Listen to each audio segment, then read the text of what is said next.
லூக்கா எழுதின சுவிசேஷம் 22ஆம் அதிகாரம் அதனுடைய 44வது வசனத்தை வாசிக்கலாம். லூக்கா 22:44.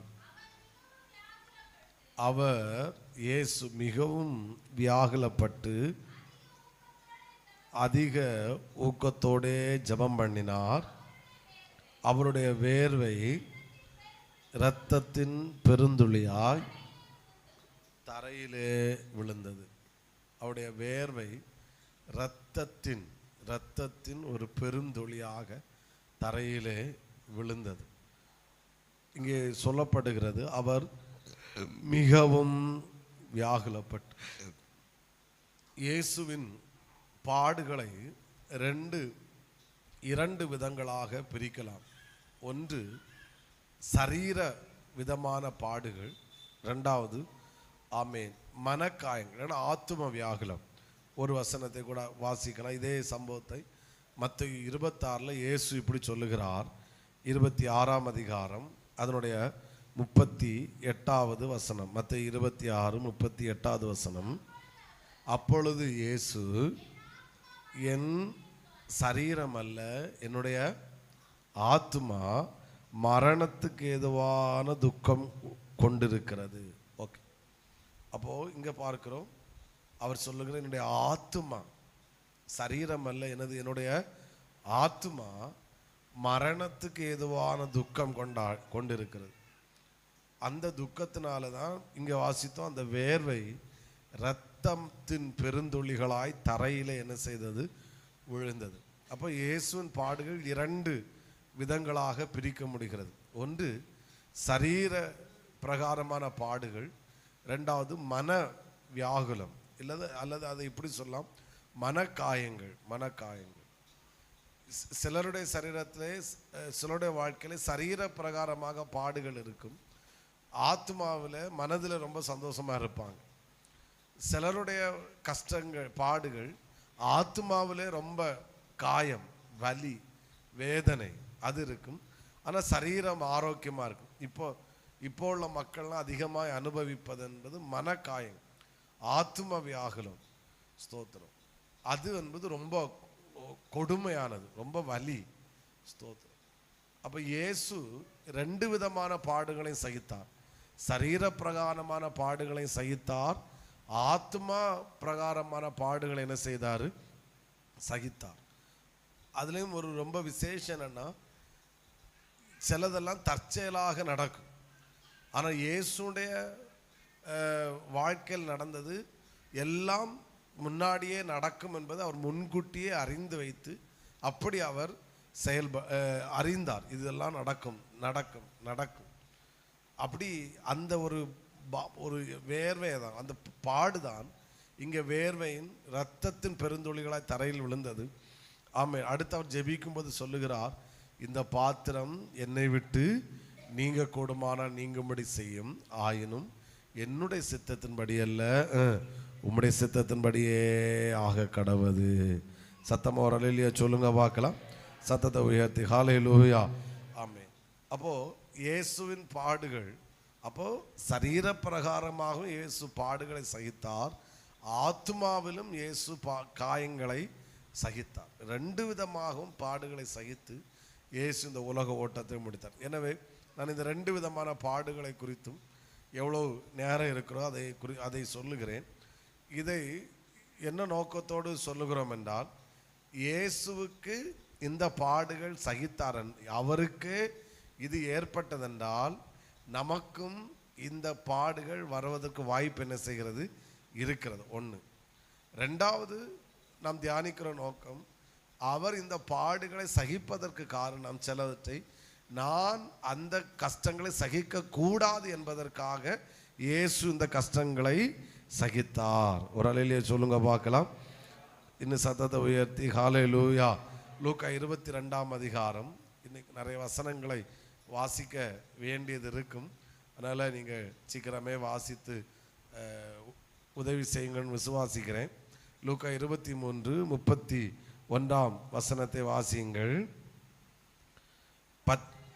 பச்சை மரத்திற்கு இவைகளை செய்தால் பட்ட மரத்துக்கு என்ன செய்ய மாட்டார்கள் என்றார். இயேசு சொன்னார், நீங்கள் எனக்காக அழ வேண்டாம், உங்களுக்காகவும் உங்கள் பிள்ளைகளுக்காகவும் என்ன செய்யுங்கள், அழுங்கள். ஏன்னா பச்சை மரத்துக்கே இந்த உலகம் இவ்வளோ செய்கிறதென்றால் பட்ட மரமாகிய உங்களுக்கு என்ன செய்ய மாட்டார்கள்? ஒரு அலையிலேயே சொல்லுங்க பார்க்கலாம். அப்போ எனக்கே இந்த உலகம் இவ்வளோ செய்யுதுன்னா உங்களுக்கு இதை காட்டிலும் மோசமாக இருக்கும். அதனால நீங்கள் எனக்காக அழ வேண்டாம், யாருக்காக அழுங்கள், உங்களுக்காக அழுங்கள். அப்போ இந்த பாடுகளை செய்யும் போது ஒன்று நமக்கு மைண்டில் வரணும், இயேசுவுக்கே இதெல்லாம் வரும்னா வந்துச்சுன்னா நமக்கு என்ன செய்யும்? நமக்கு இதில் ஒரு மேட்ரு கிடையாது. இன்னொன்று, அவர் சில பாடுகளை அனுபவித்தது என்னன்னா நாம் அனுபவிக்க கூடாது என்பதற்கு. அவர் பாவமானார். எதற்காக? நம்மை பரிசுத்தமாக்கும்படியாக. அவர் தரித்திரரானார், நம்மை ஐஸ்வர்யவான்களாக்கும்படியாக. அவர் காயமானார், நாம் நம்முடைய நோய்களை அவர் ஏற்றுக்கொள்வதற்காக. ஆமென். சிலது அவருக்கு ஏற்பட்டது நமக்கும் வரும் என்று ஆண்டவரே அந்த பாடுகள் நேரத்தில் சொல்லுகிறார். அப்போது சில நேரங்கள் இனி இயேசு எப்படி இவைகளை சகித்தார் என்றால், ஒரு நீதிமானாக இருந்து நம்ம அதை கவனிக்கலாம், குற்றம் செய்யாமலே அவர் தண்டிக்கப்பட்டார். சிலது நாம் தவறு செய்து தண்டிக்கப்படும் போது அது பெருசாக இருக்காது. இயேசு அனுபவித்த அத்தனை பாடுகளும் ஆமேன் குற்றம் செய்யாமல், தவறு செய்யாமல். பிலாத்துவின் மனைவி சொல்லுகிறார்கள், அந்த நீதிமானை ஒன்றும் செய்ய வேண்டாம். பிலாத்து சொல்லுகிறார், நான் இவரிடத்தில் ஒரு குற்றத்தையும் காணவில்லையே. சத்தமா ஒரு அலையிலேயே சொல்லுங்க பார்க்கலாம். அதனால இந்த உலகம் ஆமேன் இயேசுவே விட்டு வைக்கலன்னா நமக்கு ரொம்ப மோசம் என்பதையும் நம்ம அறிந்து கொள்ளணும். ஓகே, நமது சரீர விதமான சில பாடுகளை என்னென்ன சரீர பிரகாரம் அவர் கஷ்டப்பட்டார்னு இதனோட மெசேஜ் கிடையாது. ஒரு 15 நிமிஷம் சில காரியங்களை நான் வேகமாக சொல்லிட்டு என்னுடைய செய்தி அவருடைய மனக்காயங்கள், அவருடைய ஆத்மாவில் அவர் என்னென்ன பாடுகளை சகித்தார் என்று ஒரு 5 காரியங்களை சொல்லணும். எவ்வளோ நேரம் இருக்கிறதோ அதை பொறுத்து சொல்லுகிறேன். ஆண்டவர் கிருபை செய்வாராக. யோவான் 18ஆம் அதிகாரத்தை எடுத்து வைத்துக் கொள்வோம். அதிலிருந்து சில காரியங்களை கவனிக்கிறேன். இயேசுடைய பாடுகளை ரொம்ப விளக்கமாக எழுதினது யோவான். எல்லாரும் எழுதியிருக்காங்க, ஆனால் யோவான் ரொம்ப சில தெளிவாய் எழுதி வைத்திருக்கேன். ஏன்னா அவர் கூட இருந்து எல்லாம் கவனித்தார். முதலாவது யோவான் 18ஆம் அதிகாரம் அதனுடைய 12வது வசனத்தை வாசிக்கலாம். அப்பொழுது போர் சேவகரும் 1000 போர் சேவகருக்கு தலைவனும் யூதருடைய ஊழியக்காரரும் இயேசுவை பிடித்து அவரை கட்டினார்கள். முதலாவது இயேசுக்கு ஏற்பட்ட முதல் காயம், அவர் என்ன செய்யப்பட்டார்? கட்டப்பட்டார்.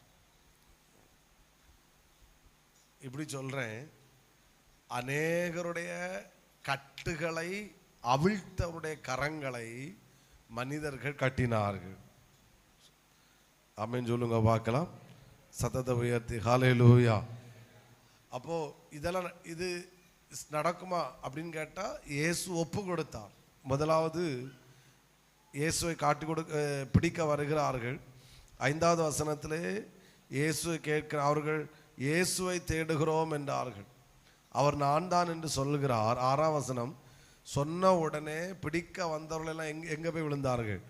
பின்னிட்டு போய் விழுந்தார்கள். கொஞ்சம் கற்பனை பண்ணி பாருங்க. ஆயுதமும் வீரனும் என்று சொல்லுகிற, நான் நினைக்கிறேன் யூதாசும் சேர்ந்து போய் விழுந்திருப்பான்.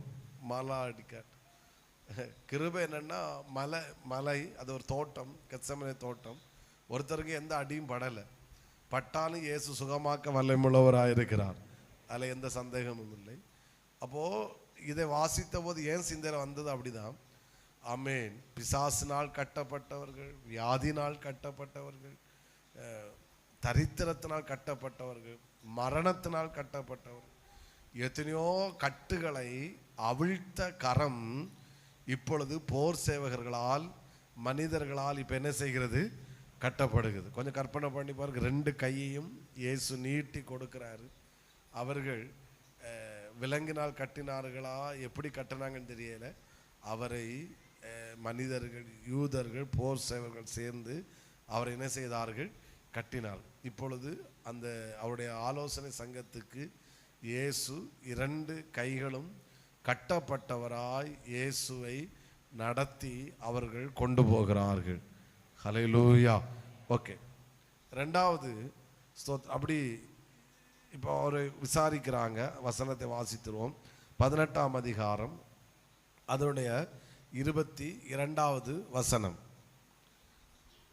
இப்படி அவர் சொன்ன பொழுது சமீபத்தில் நின்ற சேவகரில் ஒருவன்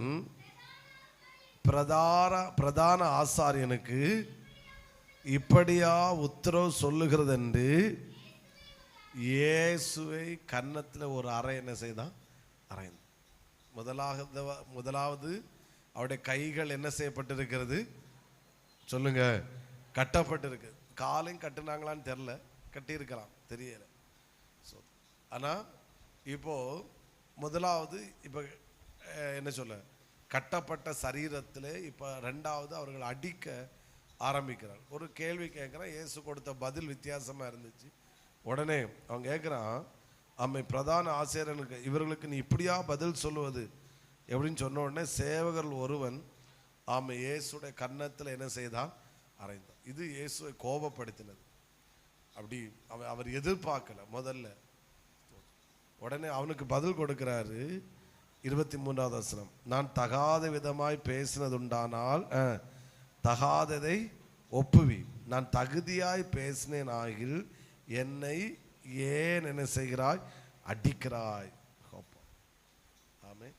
அப்போ கை கட்டப்படுகிறது. அதன் பிறகு அவருடைய கன்னத்தில் என்ன செய்கிறார்கள்? அறைகிறான். இது ஒன்று தான். அதன் பிறகு இயேசு பல அடிகளை அடிக்கிற. முதல்ல அவன் அரைஞ்சது கன்னத்தில் அரைஞ்சான். நம்மளை ஒருத்தங்க கன்னத்தில் அரைஞ்சா சூடு யாரு அடுதானா? ஆனால் ஒரு குற்றமும் செய்யாதவரை கன்னத்திலே அறைந்தார்கள். 3வது ஒன்று மத்தேயு 26ஆம் அதிகாரம் அதனுடைய 67வது வசனம். மத்தேயு 26 அதனுடைய 67. அப்பொழுது அவருடைய முகத்தில் என்ன செய்தார்கள்? துப்பினார்கள். துப்பி அவரை குட்டினார்கள்.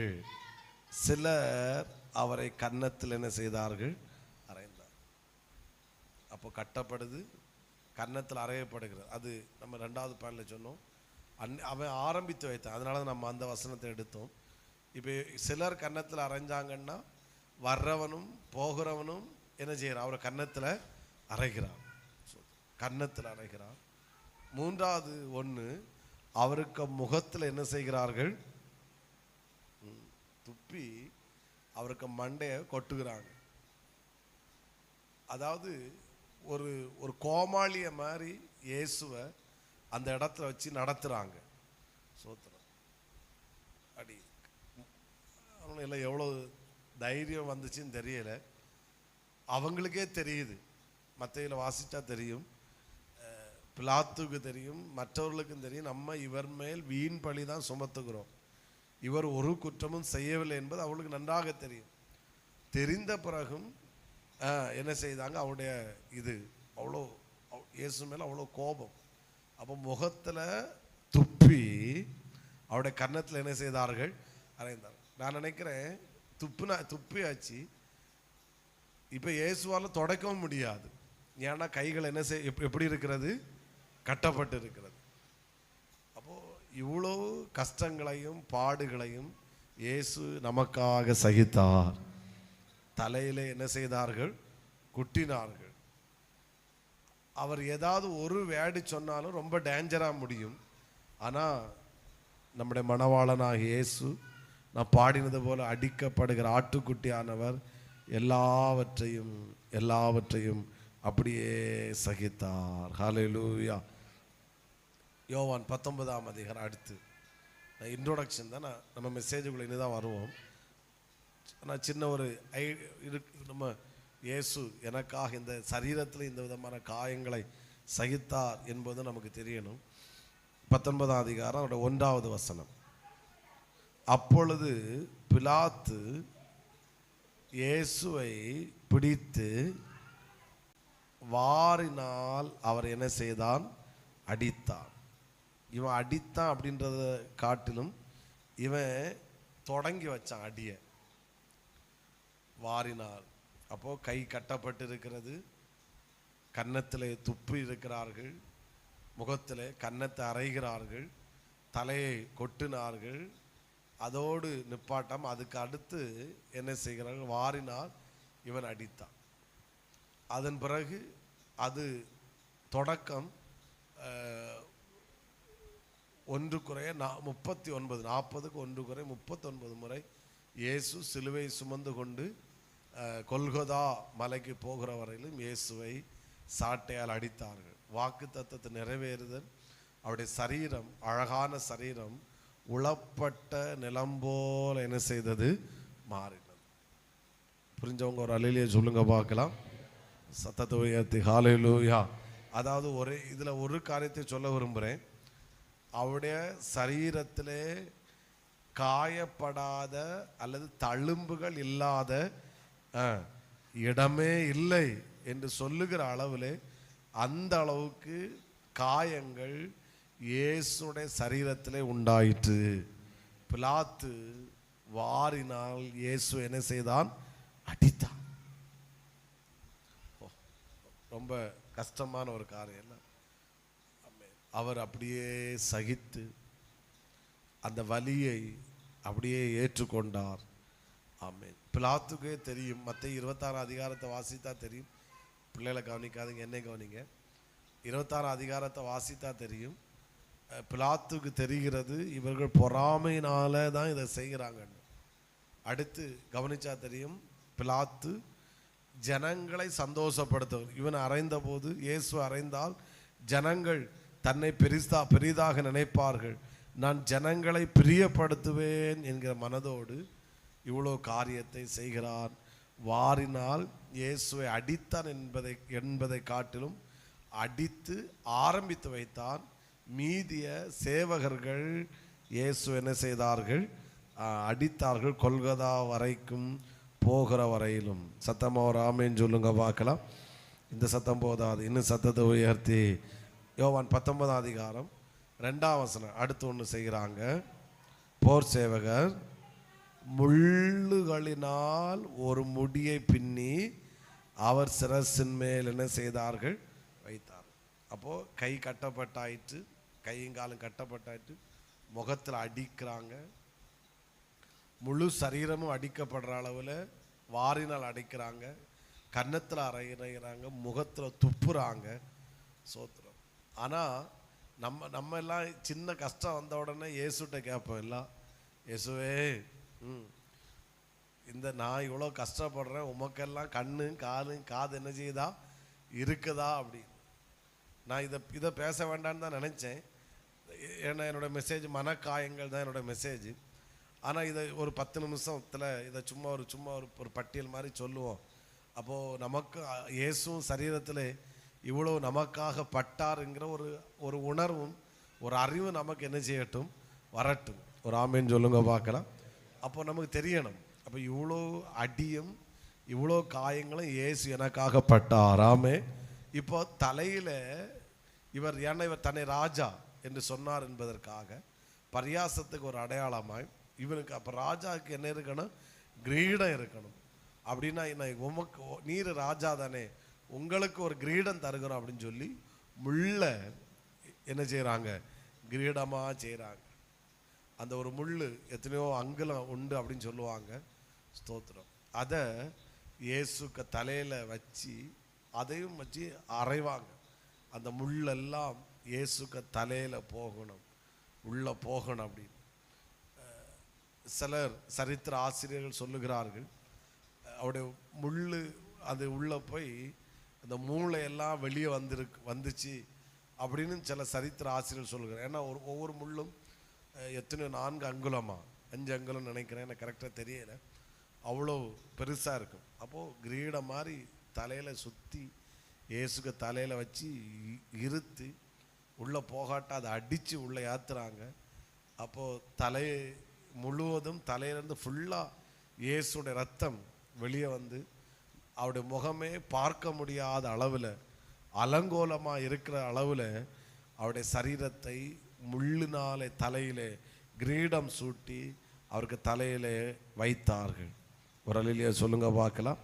அதோடு நிப்பாட்டாமல் சிவப்பான ஒரு அங்கியை உடுத்தி, ராஜா இல்லை அங்கியை உடுத்தி, யூதருடைய ராஜாவே வாழ்க என்று சொல்லி அவரை கையினால் என்ன செய்தார்கள்? அடித்தார். ஒரு ஆமேன்னு சொல்லுங்க பார்க்கலாம். யாராவது நான் நல்லா கஷ்டப்பட்டுட்டு இருக்கிறேன் அப்படின்னு நினைச்சிங்கன்னா, இப்போ இந்த சரீர பிரகாரமான பாடுகள் எல்லாம் தியானித்து முடிகிறதுக்குள்ள நமக்கு ஒன்று புரியும், நான் படுறதெல்லாம் கஷ்டமே கிடையாது. அல்லையிலே வரமாட்டேங்குது. நமக்கு ஒரு சின்ன தலைவலி வந்தாலே நம்ம என்னெல்லாமோ புலம்ப ஆரம்பிச்சிடும். ஆனால் இயேசு தலையிலே முள் கிரீடத்தையும் தலையிலே எனக்காக ஏற்றுக்கொண்டார். சத்தமாக ஒரு அலையிலே சொல்லுங்க பார்க்கலாம். அது வர்றவனும் போகிறவனும் அடித்தான். ஆமாம், அப்படி வசமாக மாட்டிக்கிட்டார். அப்படின்றதுனால எப்படி அடிக்க முடியுமோ அப்படி என்ன செய்தார்கள்? அடித்தார்கள். அடுத்து யோவான் 19ஆம் அதிகாரம் 17ஆம் வசனம். யோவான் 19:17. அவர் தம்முடைய சிலுவையை சுமந்து கொண்டு எபிரேய பாஷையிலே கொல்கதா என்று சொல்லப்படுகிற கபால ஸ்தலப்படும் என்கிற இடத்திற்கு புறப்பட்டு போனார். அடுத்து அவரால் சுமக்க முடியாத ஒரு சிலுவையை அவர் தோளின் மேல் என்ன செய்தார்கள்? வைத்தார்கள். வைத்து அவர் சுமந்துட்டு போனார். இப்போ உள்ள பிள்ளைங்கள்லாம் வெயிட்டு தூக்கி பழக்கங்கள்ல, நான் உட்பட சில பழைய ஆட்கள்லாம் அப்படி வெயிட்டு தூக்குவாங்க. இப்போ எல்லாம் எல்லாத்துக்கும் மிஷினும் வண்டி எல்லாம் வந்துட்டு, முதல்லாம் கருங்கல் எல்லாம் தலையில் வைத்து சமைப்பாங்க. இப்போ எல்லாம் அந்த ஒரு வண்டி வந்துட்டு, ஒரு கல்லுக்கு பதில் ஒரு 4-5 கல்லை வச்சுட்டு உருட்டிட்டு போயிட்டாங்க. தன்னை காட்டிலும் என்ன சொல்ல, வெயிட்டான கனமான, தன்னால் சுமக்க முடியாத இவ்வளவு அடிகளையும் பட்டு அவராலே நடக்க முடியாத அந்த நிலைமைக்கு ஆன பிறகு இப்போ கொல்கதாவுக்கு எப்படி இயேசு அனுப்புகிறார்கள் என்றால், அவரால் சுமக்க முடியாத ஒரு சிலுவையை அவருக்கு தோளுக்கு மேலே ஏற்றி கொல்கதா வரைக்கும் நடக்க என்ன செய்தார்கள்? வைத்தார்கள். அவரால் இப்போ தோளில் சிலுவை இருக்கு, அடி நடந்து போகும்போது அடி விழுது. கொல்கதா அது என்பது நம்முடைய சாதாரணமான ரோடு கிடையாது, மலை. அப்போது மேடு பள்ளம் சோத்திரம். நம்மளால் சாதா மலையில் சில ஆட்கள் பால்வட்டை ஏறுற இடத்துக்கு நம்மளால ஏற முடியாது. ஆனால் இவர் அவ்வளோ கொடூரமான இடத்துக்கு செருப்பு போடாமல் ஒரு பெரிய சிலுவையை சுமந்துட்டு, இதுக்கு மேலே சாட்டை அடி விழுது, அவர் சுமந்துக்கிட்டே என்ன செஞ்சார்? போகிறார். ஆனால் மத்தேயு சுவிசேஷத்தில் நம்ம வாசித்தோம், அப்படி சுமந்துட்டு போகும்போது ஸ்திரீகள் அழுகிறார்கள். அப்போ தான் அவரால் சுமக்க முடியலை. ஏன்னா உணவில்லை, பசி, வெயிட் அதிகம், நடக்க முடியலை. அவராலே நடக்க முடியலை.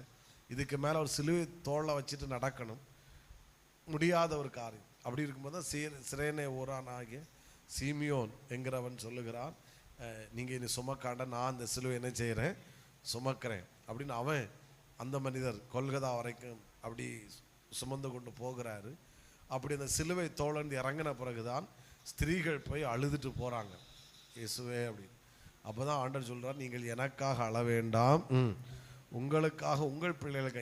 எனக்கே இது பச்சை மரத்துக்கு இப்படி செய்வாங்கன்னா பட்டை மரத்துக்கு இதை காட்டில் அதிகமாய் செய்வார். ஆனால் நீங்கள் உங்களுக்காக அழுங்க. அப்போது அடுத்து இயேசு சரத்தில் சுமந்தது தன்னுடைய சிலுவையை அவர் சுமந்து கொண்டு கொல்கதா வரைக்கும் அவர் நடந்து போனார். ஒரு அலையிலேயே சொல்லுங்க பார்க்கலாம். இன்னும் சத்தத்தை உயர்த்தி ஹல்லேலூயா ஒன்று கூட சொல்லி நான் பிரசங்கத்துக்குள்ளே வர்றேன். யோவான் 18ஆம் அதிகாரம் அதனுடைய 34ஆம் வசனம். 19ஆம் அதிகாரம் 34, 18ன்னு சொல்லிட்டு 19. ஆகிலும் போர் சேவகர்களில் ஒருவன் ஈட்டியினாலே அவருடைய விலாவில் குத்தினான். உடனே இரத்தமும் தண்ணீரும் என்ன செய்தது? புறப்பட்டது. அதாவது எப்படின்னா, அந்த மறிக்கும் போது, மறிப்பதற்கு முன்பாக அங்கே மறிக்கணும், அந்த வலியினால் துடிப்பாங்கன்றனால கால் எலும்புகளை முறிப்பாங்க. இப்போ அவங்க என்ன செய்கிறாங்கன்னா, போய் வந்துட்டு 32வது வசனம், போர் சேவகர் வந்து அவருடனே கூட சிலுவையில் அறையப்பட்ட முந்தினவனுடைய கால் எலும்புகளையும் மற்றவனுடைய கால் எலும்புகளை என்ன செய்தார்கள்? முறித்தார்கள். அடுத்து 33, இயேசுவிடத்தில் வந்து அவர் மரித்திருக்கிறதை கண்டு அவருடைய கால் எலும்புகளை என்ன செய்யவில்லை? முறிக்கவில்லை. ஏன்னா அவருடைய கால் எலும்புகள் முறிக்கப்படும் தீர்க்க தரிசனம் இருக்கிறது. முறிக்கவில்லை. ஆனாலும் சரி, மரித்து போயிட்டாரே அப்படின்றதுக்காக விடலை. இப்போ பார்த்தா தெரியுது இயேசு சிலுவையில் மரிச்சிட்டார். ஆனாலும் கால் எலும்பு முறிக்காத ஒன்று. ஆனாலும் இந்த கோபம் அடங்காததுனால ஒரு போர் சேவகன் என்ன செய்கிறான் என்றால், தன்னிடத்தில் இருந்த அந்த ஈட்டியை எடுத்து இயேசுக்கு விழாவில் என்ன செய்ய ஓங்கி ஒரு குத்து. அதாவது மரித்தவருடைய சரீரத்தில் ரத்தம் எல்லாம் என்ன செஞ்சிடும்? உறைந்து விடும். ரத்தம் இதாகாது. ஆனால் இந்த மனுஷன் என்ன செத்து போயிட்டாரே அப்படின்னு விடாதபடிக்கு ஈட்டி எடுத்து ஒரு குத்து விழாவில். உடனே என்ன வருகிறது? ரத்தமும் தண்ணீரும் என்ன செய்தது? புறப்பட்டது. அந்த நேரத்தில் யோவான் பக்கத்தில் நின்றுப்பான்னு நினைக்கிறேன். 35, அதை கண்டவன் சாட்சி கொடுக்கிறான், அவருடைய சாட்சி மெய்யாகவே இருக்கிறது. நீங்கள் விசுவாசிக்கும்படி தான் சொல்லுகிறது மெய் என்று அவன் அறிந்திருக்கிறான். சத்தமாக ஒரு அல்லேலூயா சொல்லுங்க பார்க்கலாம். காது சத்தத்தை உயர்த்தி ஆமென். இப்படி சொல்கிறேன், மரித்த பின்பும் இயேசுவின் விழாவில் ஈட்டியால் குத்துறான். உயிரோடு இருக்குமா மட்டும் இல்லை. அப்போது இயேசு மரித்த பிறகும் அவங்களால முடியலை, இந்த ஆதங்கம் அடங்கலை. விழாவில் ஈட்டியால் ஒரு குத்து. அப்போது ரத்தம் அப்படி வெளியே சாடுது, தண்ணீர் வெளியே சாடுது. அவங்களால இது ஏதோ ஒரு அபூர்வமான ஒரு மனிதன் என்பதை அவர்கள் அறிந்து கொண்டார். அப்போது இவ்வளோ பாடுகளையும் இயேசு சரீரத்தில் நமக்காக சகித்தார். நான் சொல்கிறேன், எத்தனை பேர் புரிகிறது? சத்தத்தை உயர்த்தி ஹல்லேலூயா. அப்போ ஏதோ சும்மா அப்படி ஒரு கஷ்டமும் படாமல் இயேசு மறிக்கலை. ஆர்சி மக்கள் ரொம்ப அழுவாங்க. எப்படி எதை நினச்சி அழுவாங்கன்னா, அவருக்கு இப்படிலாம் காசு கஷ்டப்பட்டாரே அப்படின்னு நினச்சி அழுவாங்க, ரொம்ப ஃபீல் பண்ணுவாங்க. ஆனால் நம்முடைய கண்கள் வருகிற கண்ணீர் அப்படி கஷ்டப்பட்டாரே என்பதற்காக மட்டும் அல்ல, அதனால நான் இவ்வளோ பெரிய பாக்கியத்தை பெற்றுக்கொண்டேனே, நான் நீதிமான் ஆக்கப்பட்டேனே, அவருடைய பிள்ளையாய் நான் மாறிவிட்டேனே. ஒரு அல்லேலூயா சொல்லுங்க பார்க்கலாம். அப்போ இதை நினைக்கும் போது நம்முடைய ஆராதனைகளிலேயும் நம்முடைய ஜபங்களிலேயும் நான் இன்னைக்கு இந்த அளவுக்கு உயர்ந்திருக்கிறேன், ஆசீர்வதிக்கப்பட்டிருக்கிறேன், மேன்மையாக இருக்கிறேன் அப்படின்னு எல்லாம் ஸ்தோத்திரம் வரும்போது நம்ம என்ன செய்யணும்னா, ஆமென், அவரை நினைவு கூறும்போது எனக்காக இயேசு இவ்வளோ பாடுகளை சகித்தார், இவ்வளோ கஷ்டங்களை சகித்தார், இவ்வளோ காரியங்களை ஏற்றுக்கொண்டார் அப்படின்னு நினைக்கும்போது நம்மை அறியாமலே அவருக்காக வாழ வைராக்கியம் வரும். நம்மை அறியாமலே அவருக்காக உண்மையாக ஜீவிக்க வேண்டும். அவர் மேலே நமக்கு இனம் புரியாத ஒரு பாசமும் அன்பு நம்ம அறியாமல் வந்து கொண்டே இருக்கும். புரிகிறவங்க சத்தம் ஒரு அல்லேலூயா சொல்லுங்க பார்க்கலாம். இவ்வளோ பாடுகளை அனுபவித்த இயேசு நமக்கு இதில் ஒரு கஷ்டத்தை கூட அனுபவிப்பதற்கு நம்ம அனுமதி தரல. அவர் எல்லாவற்றையும் சகித்து இவ்வளோ பெரிய கஷ்டங்களை சகித்தார். சத்தமாக ஒரு அல்லேலூயா சொல்லுங்க பார்க்கலாம். எல்லாரும் உற்சாகமாக இருக்கீங்களா? இன்னும் சத்தமாக ஹல்லேலூயா. ஓகே, இது ஒரு இன்ட்ரோடக்ஷன். இனி நம்ம மெசேஜுக்குள்ளே வரும். இது இயேசுடைய மனக்காயங்கள். அப்போ சரீரத்தில் இவ்வளோ பட்டார் நம்ம கவனித்தோம். ஆனால் சரீரத்தில் மட்டும் இல்லை, அவருடைய ஆத்மா, அவர் கெத்செமனே தோட்டத்தில் வச்சு சொன்னார் மத்தேயில, என் ஆத்மா மரணத்துக்கு ஏதுவான துக்கம் கொண்டிருக்கிறது, நீங்கள் எனக்காக என்ன செய்யுங்கள், நீங்கள் ஜெபியுங்கள் அப்படின்னு சொல்லிட்டு இயேசு சொன்னார். ஓகே, ஒரு 5 காரியங்கள் உண்டு. எவ்வளோ சொல்ல முடியுமோ சிலதை மட்டும் சொல்லி நம்ம ஜெபித்து கடந்து செல்வோம். கர்த்தர் நமக்கு கிருபை செய்வாராக. ஒரு அலையிலே சொல்லுங்க பார்க்கலாம். லூக்கா 22ஆம் அதிகாரம் 47வது வசனமும் 48வது வசனத்தை வாசிங்க. லூக்கா 22 47 48. அவர் அப்படி பேசுகையில் ஜனங்கள் கூட்டமாய் வந்தார்கள். அவர்களுக்கு முன்னே 12 ஒருவனாகிய யூதாஸ் என்பவனும் வந்து இயேசுவை முத்தம் செய்யும்படி அவரிடத்தில் சேர்ந்தான். 48. இயேசு அவனை நோக்கி, யூதாசே, முத்தத்தினாலேயா மனுஷகுமாரனை காட்டி கொடுக்கிறாய் என்றார். நான் ஒன்று சொல்லட்டா, நம்ம ஒரு இதில் பார்த்தோம், போன சரீர காயத்தில் பார்த்தேன், இயேசுக்கு முகத்தில் என்ன செய்தார்கள்? பேசுங்க வாயை திறந்து. துப்பினார்கள்.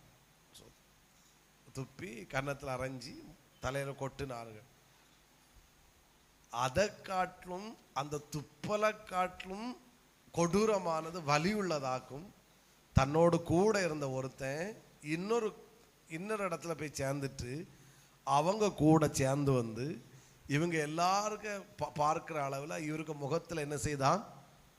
முத்தம் கொடுத்தான். என்ன கொடுத்தான்? முத்தம் கொடுத்தான். அப்போது நான் சொல்கிறேன், அந்த துப்பலை காட்டிலும் கொடுமையானதாக இந்த முத்தம். அப்படிதானா? இயேசு கேட்குறாரு, மனுஷகுமாரனை எப்படி காட்டி கொடுக்கிறாய்? முத்தத்தில். அவரும் கன்னத்தை காட்டி கொடுக்குறேன். நான் கேட்குறேன், யூதாசே, இந்த 3 வருஷம் இயேசுவோட கூட இருந்தால என்னைக்காவது ஒரு நாள் நீ முத்தம் கொடுத்துருப்பியா? இல்லை. கொஞ்சம் கற்பனை பண்ணி பாருங்க. அவங்க பிடிப்பதற்காக வருகிறார்கள், அடிக்க வர்றாங்க, எல்லாம் தெரியுது. இப்போ 12 சீசர்களே ஒருவன் 3.5 வருஷம் தன்னோடு கூட இருந்த ஒருத்தன் இந்த கட்சியில் இவங்க கூட்டத்திலிருந்து விலகி யாருக்கு கூட்டத்தில் போய் சேர்ந்துட்டான்? அந்த பிடிக்க வர்ற அந்த கூட்டத்தில் சேர்ந்துட்டு அவனும் அவர்கள் ஒருவனை போல இவனும் வாரான் கூட. அவங்க என்னெல்லாம் பேசியிருப்பாங்க எல்லாம் கேட்டுக்கிட்டு அவங்கள கூட்டிட்டு வாரான். அதாவது போர் சேவர்கள் தனியாக வந்தால் கூட பரவாயில்ல, 3 வருஷம் தன்னோடு கூட இருந்த ஒருத்தன் தன்னிடத்திலிருந்து விலகி யார்கிட்ட போய் சேர்ந்துருக்கிறான்? அவங்க இடத்துல போய் சேர்ந்து அவங்க கூட வர்றான். வந்துட்டு அவன் சொல்கிறான், நான் யாருக்கு முத்தம் கொடுப்போனோ அவரை நீங்கள் என்ன செஞ்சுக்கோங்க? பிடிச்சிக்கோங்க அப்படின்னு சொல்லிட்டு அவன் வந்து இயேசுக கன்னத்துலேருந்து ஒரு முத்தம் அவரும் காட்டி கொடுக்குறாரு. முத்தம் கொடுத்துட்டு அவன் விலகிட்டான், மீதி உள்ளதான் அவங்க பார்த்துக்கிட்டாங்க. ஸோ இயேசுவை பிடித்ததும் அடித்ததும் ஒரு பக்கம் வலியாக இருந்தாலும் அதை காட்டிலும் கொடூர வலி என்பது தன்னோடு கூட இருந்த ஒருவன் தன்னிடத்திலிருந்து விலகி அவர்கள் பட்சத்தில் சேர்ந்து அவர்களோடு கூட ஜாயின் பண்ணிட்டு ஆமேன் வந்து அவங்க எல்லாம் பார்க்கத்தக்க அளவில் இவன் அவருக்கு முகத்தில் என்ன கொடுக்குறான்? சத்தமாக ஒரு அலையிலேயே சொல்லுங்க பார்க்கலாம். எத்தனை பேர் நான் சொல்கிறது தெளிவாக புரிகிறது? இயேசுடைய மன காயத்தில் ஒன்று, கூட இருந்தவன் இயேசுவுக்கு விரோதமாக எழும்பினான். கூட இருந்தவன், அதில் கூட இருந்தவன்றால் இன்னொரு வேடை கூட சொல்லலாம், இயேசுடத்திலிருந்து நன்மையை பெற்றவன் கூட இருந்தவன் இயேசுக்கு விரோதம் எழும்பினான். நல்லா கவனிங்க. வெளியே இருந்து சிலர் நமக்கு விரோதமாக பேசும்போது நமக்கு அவ்வளோ வலிக்காது. நம்மளை புரியாத ஒருத்தங்க நம்மளை குறித்து மோசமாக பேசும்போது நமக்கு வலிக்காது. இன்னொருத்தங்க சொல்கிறத கேட்டுட்டு என்னெல்லாமா சொன்னால் நமக்கு அவ்வளோ பெருசாக தெரியாது. ஆனால் இயேசு யாருன்னு தெரியும், எப்படி வாழ்ந்தார்னு தெரியும், அவர் என்னென்ன செய்தார்னு தெரியும். எல்லாம் செஞ்சிட்டு வெறும் 30 வெள்ளி காசுக்கு அவன் சொல்கிறான், மத்தேயில வாசித்தா தெரியும், நான் அவரை உங்களுக்கு காட்டி கொடுக்குறேன், நீங்கள் எனக்கு என்ன தருவீர்கள் அப்படின்னு கேட்பான். அவங்க சொல்கிறாங்க 30 வெள்ளி காசு தர்றேன். ஓ தேங்க்யூ சொல், நான் காட்டி கொடுக்குறேன். அப்போ நான் சரீர காயங்கள் பலதை சொன்னேன். அப்போ நம்ம கூட இருக்கிற ஒருவர் நமக்கு விரோதமாக எழும்பும்போது, நம்மிடத்திலிருந்து நன்மை பெற்றுக்கொண்ட ஒருவர் நமக்கு விரோதமாக எழும்பும்போது அதை நம்மளால் சகிக்க முடியாது. ஆனால் அந்த காயத்தையும் அந்த வியாகுலத்தையும் அந்த வேதனையும் இயேசு அனுபவித்தார். மத்தேயுவில் எப்படி சொல்லப்படுகிறது? சிநேகிதனே, நீ என்னை முத்தத்தினாலையா காட்டி கொடுக்கிறாய். புரிகிறவங்க சத்தமாக ஒரு அலையிலே சொல்லுங்க பார்க்கலாம். எழுதிக்கோங்க டைரியில். என்னோடு கூட இருக்கிறவர்களும் என்னிடத்திலிருந்து நன்மையை பெற்றுக்கொண்டவர்களும் எனக்கு விரோதமாக எழும்புவதற்கு வாய்ப்பு உண்டு. சார் நல்லா இருங்க சார். ஒரு அலையிலே சொல்லுங்க பார்க்கலாம். ஹல்லேலூயா. இன்னும் சத்தத்தை உயர்த்தி ஹல்லேலூயா சொல்லு. நேத்தைக்கு வரைக்கும் என் கூட தான் சார் இருந்தான். நேத்தைக்கு வரைக்கும் என் பட்சத்தில் தான் இருந்தான். நீங்கள் புரிஞ்சுக்கிட்டா தெரியும், தேசத்தில் நடக்கிற அநேக தீமைகள், அது உலக பிரகாரமாக இருந்தாலும் சரி, எங்கே இருந்தாலும் தீமைகள் எப்படி நடக்கும் அப்படின்னா, கூட இருக்கிறவர்கள் காட்டி கொடுப்பதுனால. கூட இருக்கிற அதுக்கு காரணம் என்னன்னு கேட்டால் சின்ன காரியங்களாக இருக்கு. சின்ன சின்ன காரியங்களாக இருக்கு. ஏதோ ஒரு சின்ன என்ன அப்படி பேசிவிட்டோம், உடனே விரோதமாக எழும்பும். இப்படி எவ்வளோ நன்மைகள். நான் கேட்குறேன், யூதாசே, அவரிடத்திலிருந்து நீ அடைந்த நன்மைகளை நீ யோசிச்சு பார்த்தா ஒன்னால இது செய்ய முடியாது. யோவான்ல இருக்கும், அவன் இயேசு அப்படி செய்த போது யூதாசுக்குள் சாத்தான் என்ன செய்தான்? புகுந்தான். அப்போ நல்லா புரிஞ்சுக்கோங்க, கூட இருக்கிற ஆட்கள் விரோதமாக எழும்புறாங்கன்னா அவங்களுக்குள்ள யார் வந்து இறங்கிட்டா? பைபிள் ஸ்டடியில் நான் பேசணும்னு நினைக்கிறேன். சவுல் தாவீதை அவ்வளோ பார்த்துக்கிட்டான். அவன் வீட்டிலே வச்சுக்கிட்டான். நான் இனி அவன் வீட்டுக்கே போண்டான். எப்போ தேவனால் விடப்பட்ட பொல்லாத ஆவி சவுலுக்குள்ள இறங்குச்சோ உடனே ஈட்டி எடுத்துட்டு குத்த வந்துடும் தாவீதை. அடுத்து அந்த பிசாசு போனோன்னா இவன் உட்காந்து கிண்ணறம் வாசிக்கணும். இவன் உட்காந்து ஆராதிச்சா மட்டும்தான் என்ன செய்யும்? அடுத்து அந்த பிசாசு உடனே தாவீதுங்க உடனே தாவீது வந்து சாப்பாடு டைனிங் டேபிளில் தாவீதை காணையில, தாவீதை வர சொல்லுங்க. எல்லாரும் கூப்பிட்டு சாப்பாடெல்லாம் சாப்பிட்டுட்டு இருக்கும்ப திடீர்னு பார்த்தா என்ன இறங்கிடும்? அசுத்தாவி இறங்கிடும். உடனே திரும்ப டைனிங் டேபிளை வச்சு ஈட்டி எடுத்து எறிஞ்சிருவான். இவன் விலகி போவான். அதனால உயிர் காப்பாற்றப்படும். அப்போ இயேசு சரீர பிரகாரமாக இவ்வளோ பாடுகள் அனுபவித்தாலும் அவர் அனுபவித்த இன்னொரு கொடூரமான வலி என்னவென்றால், அவரோடு கூட இருந்து அவரிடத்திலிருந்து நன்மையை பெற்றுக்கொண்டவர்களே இயேசுக்கு எப்படி எழும்பினார்கள்? சத்தமாக வாயை திறந்து பேசுங்க.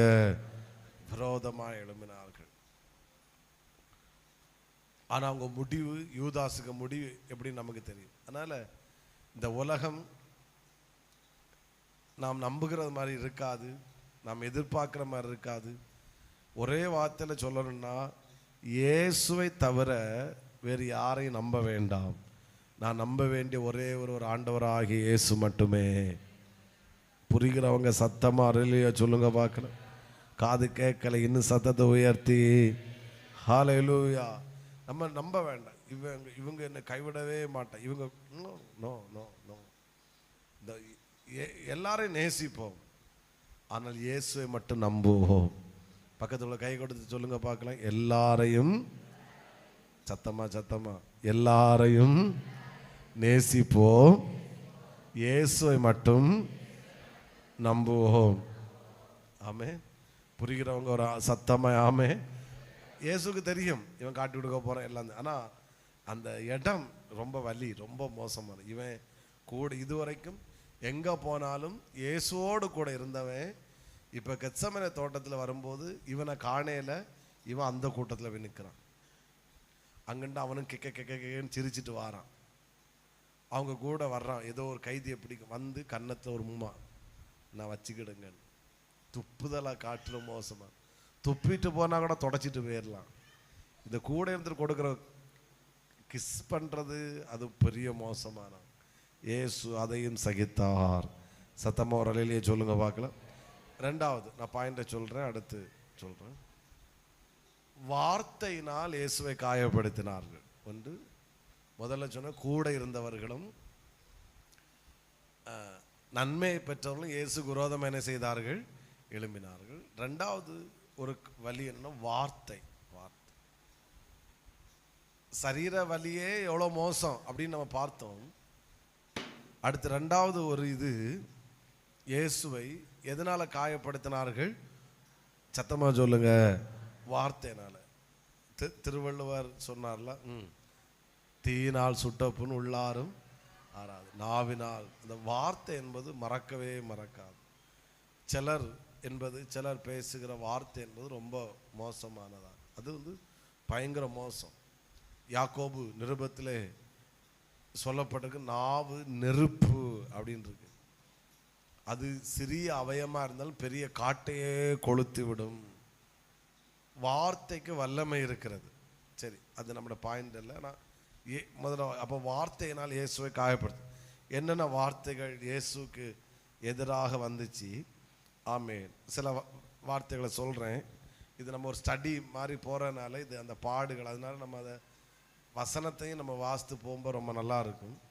யோவான் 19ஆம் அதிகாரம் 3ஆம் வசனத்தை வாசியுங்கள். யோவான் 19:3, யூதருடைய ராஜாவே வாழ்க என்று சொல்லி கையினால் அடித்தார்கள். அவ்வளோதானா? சரி. லூக்கா 22:63,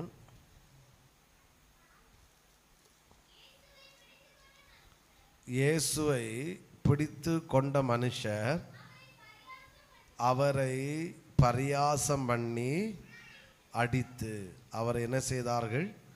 பரியாசம் பண்ணி அவரை என்ன செய்தார்கள்? அடித்தார்கள். சத்தமா ஒரு அலையிலே சொல்லுங்க பார்க்கலாம். காது கேட்கல, இன்னும் சத்தத்தை உயர்த்தி ஆமென். அப்போ முதலாவது இயேசுவுக்கு விரோதமாய் வந்த வார்த்தைகள் ஒன்று, பரியாசம் பண்ணினார்கள்.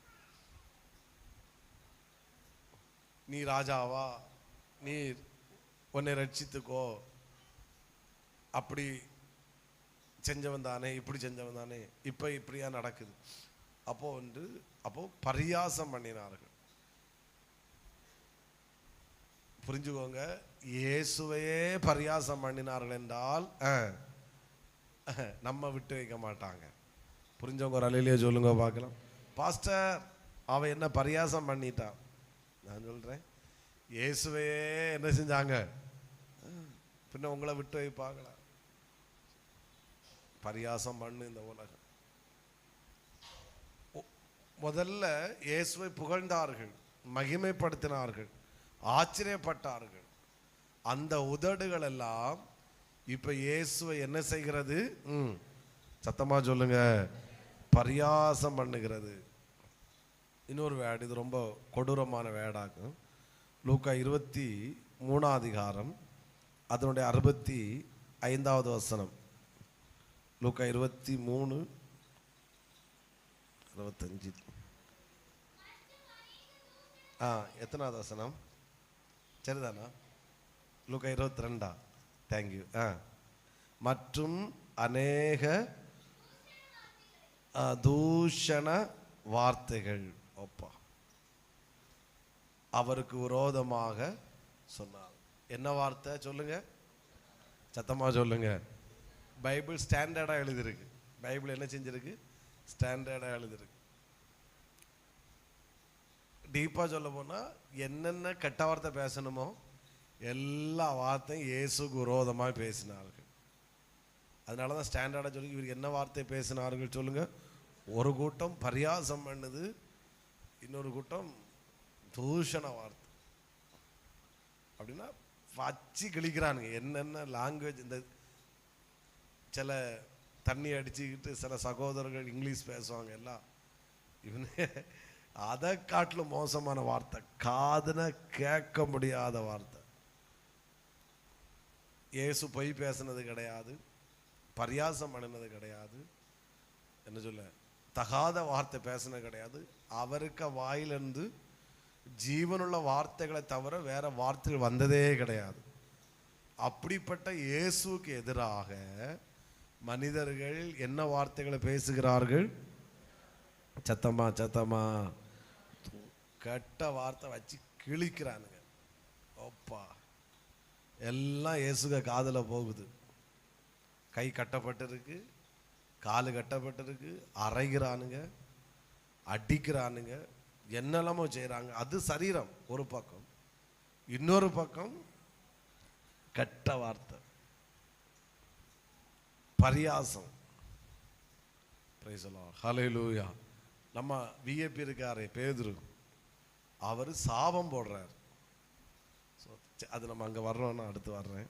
அடுத்து மூணாவது பரியாசம் பண்ணுறாங்க, கெட்ட வார்த்தை பேசுகிறாங்க. அதான் சரியான வேர்டு. அதை பைபிள் ஸ்டாண்டர்டாக இருக்குது, தூஷண வார்த்தை.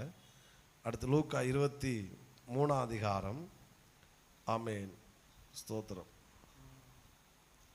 35வது வசனம். ஜனங்கள் நின்று பார்த்து கொண்டிருந்தார்கள், அவர்களுடனே கூட அதிகாரிகளும் அவர் என்ன செய்தார்கள்?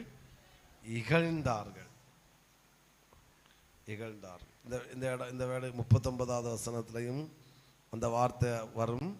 சிலுவையில் அறையப்பட்ட குற்றவாளிகள் ஒருவனும் கடைசி எங்களை ரட்சித்து கொள் என்று அவரை இகழ்ந்தான். அதனுடைய கொஞ்சம் கூட டீப்பான வேர்டு 27ஆம் அதிகாரம் 24 வாசிங்க.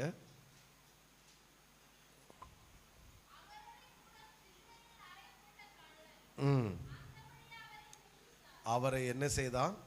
நிந்தித்தான், இகழ்ந்தான், அடுத்து நிந்தித்தான். அதான் சரியான அர்த்தம். அப்போ பரியாசம் பண்ணுகிறாங்க, அடுத்து தூஷண வார்த்தை பேசுறாங்க, கெட்ட வார்த்தை வச்சு சப்பி தள்ளுறாங்க, அப்புறம் நிந்திக்கிறாங்க.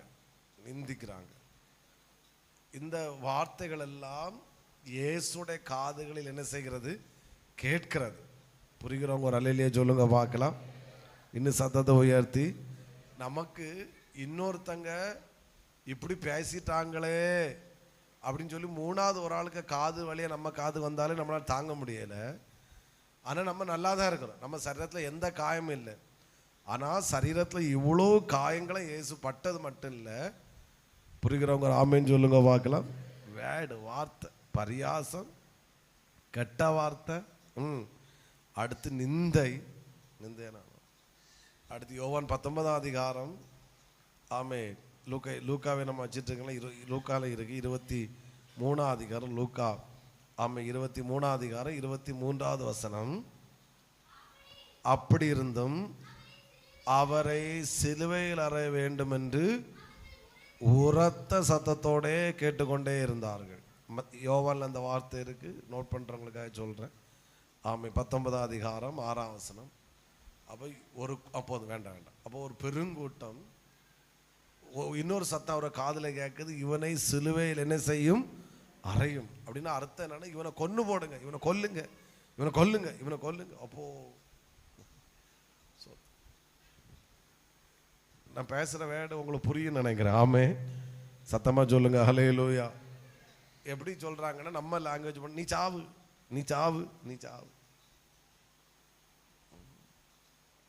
அதனால அதிகாரிகளிடத்தில் சொல்றாங்க, இவனை கொல்லுங்க. அதை ஸ்டாண்டர்டு தான் நம்ம பைபிளில் இருக்கு. இயேசுவை சிலுவையில் என்ன செய்யும்? அறையும். இந்த வேர்டெல்லாம், இந்த நான் சொன்னேன், இந்த பரியாசம், நிந்தை, அடுத்து என்ன சொன்னேன், தூஷண வார்த்தை, இதெல்லாம் நம்ம காதுக்கு வரும்போது நம்ம எப்படி தேற்றணும் அப்படின்னா, இயேசுவையே பேசினவங்க நம்மள பேச மாட்டாங்களா? ஒரு அலையிலேயே சொல்லுங்க பார்க்கலாம், சத்தத்தை உயர்த்தி. ஆமே. அப்போ நமக்கு இந்த வேடம். அப்போ இவனை கொல்லுங்க, இவன் சாகணும், இவன் உயிரோடு இருக்கக்கூடாது. சுற்றி பார்த்தா என்ன தப்பு செஞ்சாலும் ஒரு தப்பும் இல்லை. நம்ம அடுத்த பாயிண்ட்ல அதை கொண்டு வரும். அப்போ ஒரு தப்பும் செய்யாத ஒரு மனிதனை முழு உலகமும் சேர்ந்து சொல்லுகிற வார்த்தை என்பது, இவனை சிலுவையிலே, இவனை கொல்லுங்க, இவன் சாகணும், இவன் உயிரோடு இருக்கக்கூடாது. அப்போ இந்த வேர்டு இயேசுக காதில் என்ன செய்யுது? மரித்தவர்களை உயிரோடு எழுப்பினவருக்கு உலகம் கொடுத்த பரிசு இவன் சாகணும். அவர் பெத்தானியா தானே? அந்த பெத்தானியா தானா? இல்லை, லாசரு மற்ற அந்த பாடைய நாயின் ஒரு விதவை. அப்போ அவர் அந்த ஊர் வழியாக போயிட்டு இருக்கிறார். அவன் ஒரு வாலிபன் மரித்திருக்கிறான். இதை அந்த தாய் கேட்கல, என் மகனை உயிரோடு எழுப்பும், ஒன்றும் கேட்கல. அவங்க அழுத அழுகை இயேசுவை மனதுருக வைத்து விட்டு, அவரால் அந்த அழுகையின் சத்தத்தை அவரால் கேட்க முடியல, அவ்வளோ காற்றுள்ளவராங்க. உடனே அவர் போய் பாடையை தொட்டு அவனை உயிரோடு எழுப்பி, ஸ்திரியை பார்த்து நீ அழாதே அப்படின்னு சொல்லி அவளை தேற்றி உயிரோடு எழுப்பி அவரை கொண்டு போய் மகனை கூட்டிட்டு போ. பெத்தானியா இங்கே லாசருங்க வீட்டில் போய் லாசர் அழுததை பார்த்து, ஜனங்கள் அழுததை பார்த்து இவர் அழுதவராக்கும், கண்ணீர் விட்டார். அப்படிப்பட்ட மனுஷனை உலகம் சொல்லுது, இவனை கொல்லுங்க, இவன் சாகணும், இவன் உயிரோடு என்ன செய்யக்கூடாது, இருக்கக்கூடாது. மனிதர்கள் எவ்வளோ மோசமாக இருக்காங்கல்ல. ஆனால் வலி என்னன்னா, இந்த மனிதர்களை மீட்பதற்காகவும் இயேசு இந்த பூமியில் வந்தார். அப்போ நான் இதெல்லாம் நேற்றைக்கு தான் நான் இதை உட்காந்து முதல்ல இந்த மனக்காயங்களை நான் கொஞ்சம் ப்ரேயர் பண்ணேன். நேற்றைக்கு தான் கொஞ்சம் உட்காந்து வசனங்கள்லாம் கோட் பண்ணிட்டு இருந்தேன். இங்கே ஃபாஸ்டிங்கில் உட்காந்து ப்ரேயர் பண்ணிட்டு இருக்கும்போது நான் அதை மெடிடேட் பண்ணும்போது நான் ஆண்டவர்கிட்ட கேட்ட கேள்வி, ஆண்டவரே இவ்வளோ செய்த மனிதர்களை எப்படி உம்மால் நேசிக்க முடிந்தது அப்படிதான் என்னோட கேள்வி. இவனை கொல்லுங்க, நீர் சாகணும் எல்லாம் இப்படி பேசுகிறாங்களே, எப்படி உம்மால நேசிக்க முடியுதப்பா? நமக்கு எதிராக ஒரு ஆள் ஏதாவது பேசிட்டாங்கன்னா 4 வார்த்தை ரிப்ளை கொடுத்தாதான் நமக்கு சமாதானம். நம்ம இங்கே கவனிப்போம், ஏசி நீ எப்படி ரிப்ளை கொடுத்தாருன்னு அதே நம்ம கவனிப்போம். ஆனால் இவ்வளோ வேர்டு, நீ சாகு, நீ இவனை கொல்லுங்க, இவரை கொல்லுங்க, இவன் உயிரோடு இருக்கக்கூடாது. அப்போ இவங்களை காப்பாற்ற மனசுக்கு இதாக்கு அவன் கேட்குறான் பிலாத்து. அப்போ பரபாசம் என்ன செய்யணும்? அவனை விடுதலை பண்ணுங்க, இவனை கொல்லுங்க. அப்போ மற்றவங்கள கொன்னவனை வாழ வைங்க, மற்றவங்க எல்லாரும் வாழ வச்சவரை நீங்க கொல்லுங்க. இதுதான் மனிதனுடைய ஹார்ட். ஆமென். அவன் கொலை குற்றவாளி, அவன் எத்தனையோ பேரை கொன்றவன். நான் நினைக்கிறேன் இந்த 2 சிலுவையில் 2 குற்றவாளிகள் தொங்குனாங்கல்ல, அதுக்கு நடுவில் யார் தொங்கி இருக்கணும்? பரபாஸ் தொங்கி இருக்கணும். ஆனால் இவங்க சொல்றாங்க அவனை விடுதலை பண்ண, எல்லாரும் சிலரை கொண்டவனை அவனை விடுதலை பண்ணுங்க, மற்றவங்கள வாழ வச்சார என்ன செய்யுங்க? கொல்லுங்க. சரி, உனக்கு இவர் என்ன செஞ்சாரு? உன் குடும்பத்துக்கு அவரால் என்ன கேடு? ஒன்றும் இல்லை. உன் மனைவிக்கு என்ன கேடு? ஒன்றும் இல்லை. உன் பிள்ளைகளுக்கு என்ன கேடு? ஒன்றும் இல்லை. உன் சொந்தக்காரங்களுக்கு என்ன கேடு? இல்லை. மற்றவங்களை இவரால் உனக்கு என்ன தீமை நடந்துச்சு? ஒன்றும் இல்லை. அப்போ ஆனால் அவர் சாகணும் தான் உலகம். சரி, பரபாசால என்ன இது? கை தூண்டலாம். இந்த வீட்டில் உள்ள நபரை கொன்று போட்டான், அந்த ஆண்களை கொண்டா அந்த பெண் விதவை ஆக்கப்பட்டிருக்கான், பிள்ளைகள் அநாதைகள் ஆக்கப்பட்டிருக்கிறாங்க. அவனை என்ன செய்ய? அவனை ஒன்றும் செய்யாண்டு அவனை விடுதலை பண்ணுங்க. அப்போ உங்களை வாழ வச்சு அவனை கொல்லுங்க. மனிதனுடைய இருதயம் எவ்வளோ மோசம் பார்த்தீங்களா? ஹல்லேலூயா. மக்கள் ஒரே சத்தம். பரபாஸ் பிலாத்து லைட்டாக பேசி பார்க்குறான், எப்படியாவது விடுதலை ஆக்கணும். நீ ராயனுக்கு எதிராக இருக்கிறா, நீ ராயனுக்கு சப்போர்ட்டான ஆளுன்னா நீ இவனை கொன்றிருப்பா. அந்த சத்தம் மேற்கொள்ளுது. பிலாத்துனால ஒன்றும் செய்ய முடியாது. அவன் ஜனங்களை ப்ளீஸ் பண்ணதுக்காக அவன் அனுமதி கொடுக்குறான், அவன் ஒப்பு கொடுக்குறான். இவங்க சந்தோஷமா இயேசுவை வாங்கி இன்னும் எவ்வளோ காயப்படுத்த முடியும் கொண்டு சிலுவையில் அரைஞ்சாங்க. சரி, நான் கேட்குறேன், சிலுவையில் அரைஞ்சாச்சு, இயேசு செத்தாச்சு, உனக்கு என்ன கிடச்சி? உனக்கு என்ன கிடச்சுன்னா சாபமும் ரத்த பழியும் தான் உன் மேலே வந்துச்சு. மக்களுக்கு அதை பற்றி அதுக்கப்புறம் கொடுத்துக்க. பிலாத்து சொல்கிறான் இவனுடைய ரத்த பழிக்கு நான் பங்காளி அல்ல. அவன் சொல்கிறான், ஜனங்கள் சொல்கிறான் இவனுடைய ரத்த பழி எங்கள் மேலும் எங்கள் பிள்ளைகள். அது பரவாயில்ல, என்ன இதுனாலும் சரி.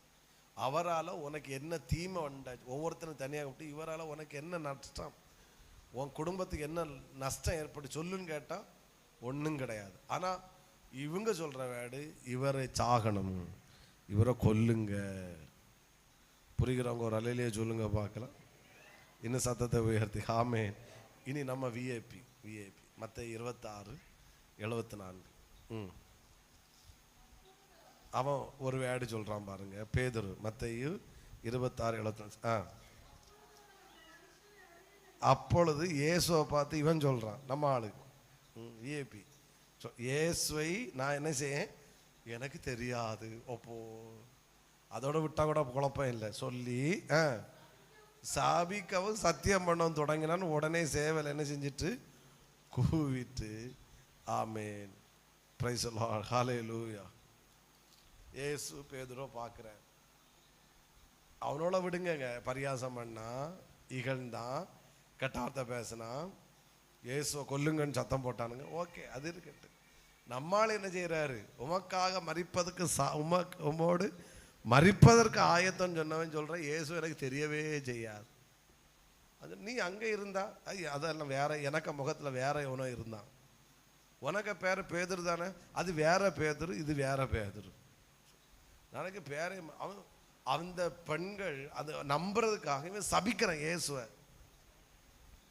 அவரு எப்படி சாப உருப்பட மாட்டாரா என்ன சொன்னாரோ தெரியல.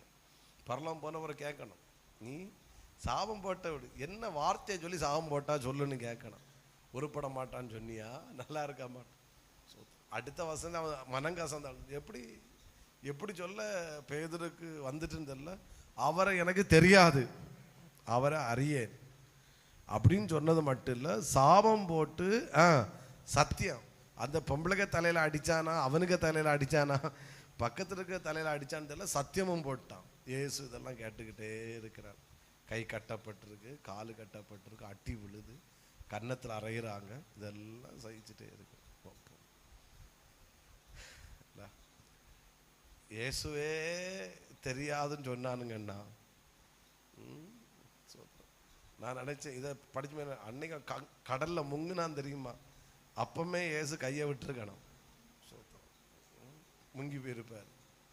முங்கி போனோன்னா கையை பிடிச்சி தூக்கி எடுத்து அற்ப ஏன் சந்தேகப்பட்ட வேலைக்கு போய் ஒரு மீனும் கிடைச்சாம, என்னடா பொண்டாட்டி போய் கேட்பாளை பைசா என்ன செய்யன்னு தெரியாதவனை திரும்ப வலையை போட வச்சு 2 படகு அம்மளத்தக்க மீன் கொடுத்து, மாமியார் சுகம் இல்லாதவன அவளுக்கு வீட்டில் போய் மாமியாருக்கு சுகம் கொடுத்து, கூடவே வச்சிருந்த மறுரூப மலையில் போயிட்டு அங்கே எல்லாரையும் பார்த்தோம், நம்ம வீட்டுக்கே போண்டா இங்கே இருப்போம்னு சொன்ன இப்படியெல்லாம் அனுபவிச்ச பேதுரு இப்போ நீ அவரோடு கூட இருந்தான்னு சொன்னோடனே இவன் என்ன சொல்கிறேன், எனக்கு அவரை பேசுங்க நீங்கள் சொல்லல, பேதுரு சொல்கிறேன், அவரை எனக்கு தெரியாது.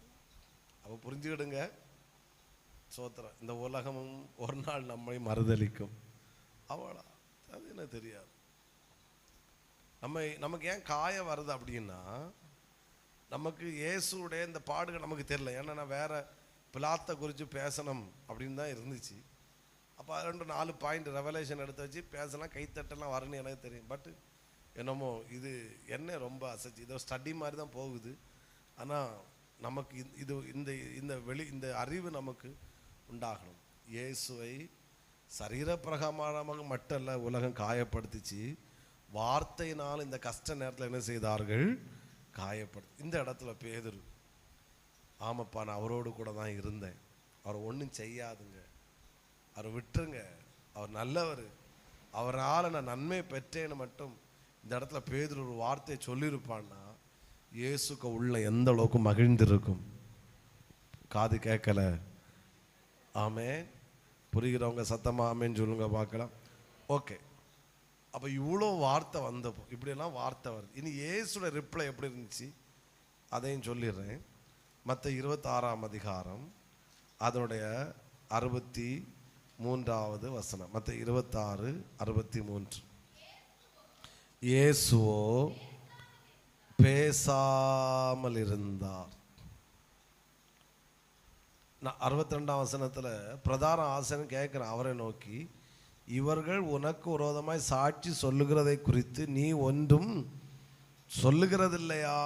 இப்படிலாம் சாட்சி சொல்கிறேன், இப்படிலாம் போய் சொல்கிறானுங்களே, நீ ஒன்றும் செய்யறது இல்லையா? இயேசு எப்படி இருந்தார்? சொல்லுங்க, பேசாமல் இருந்தார். மத்தேயு 27 அதிகாரம் 12வது வசனம். பிரதான ஆசாரியரும் மூப்பரும் அவர் மேல் குற்றம் சாட்டுகையில் அவர் மாறுத்தரம் ஒன்றும் சொல்ல. இதுதான் இயேசுவோட ரிப்ளை. இயேசு கொடுத்த ரிப்ளை என்னது சொல்லுங்க? இயேசு உங்களை பேச சொல்றேன், நீங்க இயேசு மாதிரி இப்போ இருக்காண்டாம். சொல்லுங்க, இவங்க இவ்வளோ வார்த்தை ஒரு 5 வேர்டு சொன்னேன்ல.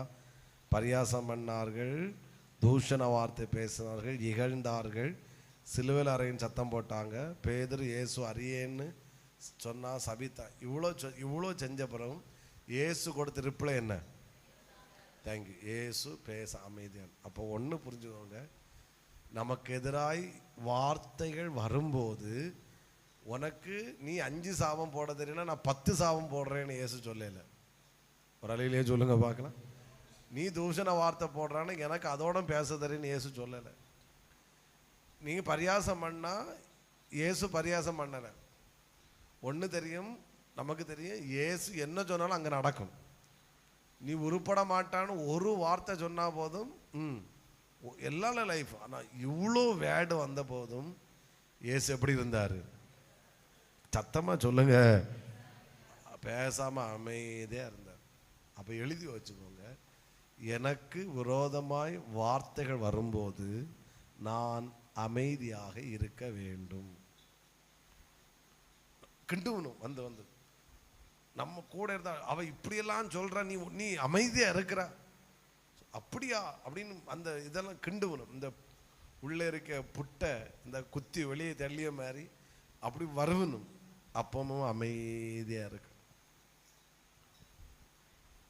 என்ன வேர்டு நமக்கு எதிராக வந்தாலும், பேதுரு சொன்னார், அப்போ கூட இயேசு அமைதியாக தான் இருந்தார். ஒரு பார்வை மட்டும்தான் பார்த்தாரு, அதிலே மற்றவருக்கு வயிறெல்லாம் கலங்கிட்டு. இயேசு அமைதியாக இருந்தார். அப்போது புரிஞ்சுக்கோங்க, உங்களுக்கு விரோதமாக என்ன வார்த்தைகள் வந்தாலும் நிரூபிக்க போக வேண்டாம். இயேசு நம்ம கற்றுக் கொடுத்த ஒரு பெரிய பாடம் எப்படி இருக்கணும்? பேசுங்க, சத்தமா பேசாமல் இருக்கணும். அமைதி. பேசுகிறாங்களா பேசிட்டு போட்டு, சொல்கிறாங்களா சொல்லிட்டு போட்டு, கட்டார்த்த பேசுகிறாங்களா பேசிட்டு போட்டு, சாபம் போடுறாங்களா பேசிட்டு போட்டு, இவன் சாகணும் உயிரோடு இருக்கணும்னு சொல்கிறாங்களா சொல்லிட்டு போட்டு. அப்போ எப்படி பாஸ்டர் அமைதியாக இருக்க முடியும்? இயேசுவே பேசினவர்கள் நம்ம பேச மாட்டாங்க. அவ்வளோதான், அமைதியாக இருங்க. காலம் பதில் சொல்லும். முடிவு வெற்றி நம் பக்கமாய் தான் திரும்பும். நமக்காக கர்த்தர் யுத்தம் பண்ணுவார். சத்தமா ஒரு அலையிலேயே சொல்லுங்க பார்க்கலாம். ஒருவேளை யாராவது இப்படி பேசுகிறாங்க அப்படின்ற மனநிலைமையில் இங்கே இருக்கீங்கன்னா, உங்களுக்கு கர்த்தர் தருகிற பதில் கீப் குவைட், அமைதியாக இருக்கும். ஜிப்பு போட்டு திண்டுக்கல் பூட்டை வாங்கி பூட்டிட்டு அமைதியாக இருக்கு. வாயை திறக்கணும்னா நேராக ஆலயத்துக்கு வா, தேவ சமூகத்தில் வந்து அழு, சொல்லு, ஆண்டவரே இப்படிலாம் பேசுகிறாங்கப்பா, இப்படிலாம் சொல்கிறாங்கப்பா, என்னால் சகிக்க முடியலப்பா, தாங்க பலன் தாங்க ஆண்டவரே. அவருக்கு சமூகத்தில் வந்து அழுங்க, அவருக்கு சமூகத்தில் வந்து கண்ணீர் வடுங்க. உங்களுக்காக அவர் யுத்தம் பண்ணுவார். பேசிட்டாங்களா, வா 2 பேரை கூட்டிட்டு நான் 4 கேள்வி கேட்டுட்டு வாரேன். நோ, அது நமக்கு வேலை கிடையாது. நம்ம வேலை அமைதியாக இருக்கணும். 2வது இயேசு செஞ்ச இன்னொரு காரியம், அவர் அவருக்கு வார்த்தையை விடலை. இப்போ மத்திய 26:50 யூதாஸ் வருகிறான் அவரை காட்டி கொடுப்பதற்காக. அப்போ கூட இயேசு சொல்றாரு, சிநேகிதனே, அப்படிதான் சொல்றாரு. எப்படி? சிநேகிதனே, நீ என்னை எப்படி காட்டி கொடுக்கிறாய்? முத்தத்தினாலையா காட்டி கொடுக்கிறாய்? 50, அப்படிதானே? இயேசு அவனை நோக்கி எப்படி அழைச்சாரு? அந்த அவர் இடத்துல ஒரு வேடத்துல, சிநேகிதனே நீ என்னை முத்தத்தினாலையா. அப்போ நம்ம அந்த இடங்கள்ல வாய் வரும். அவன் கிட்ட வாரான், கெட்டி பிடிக்கிறான், முத்தம் கொடுக்குறான்.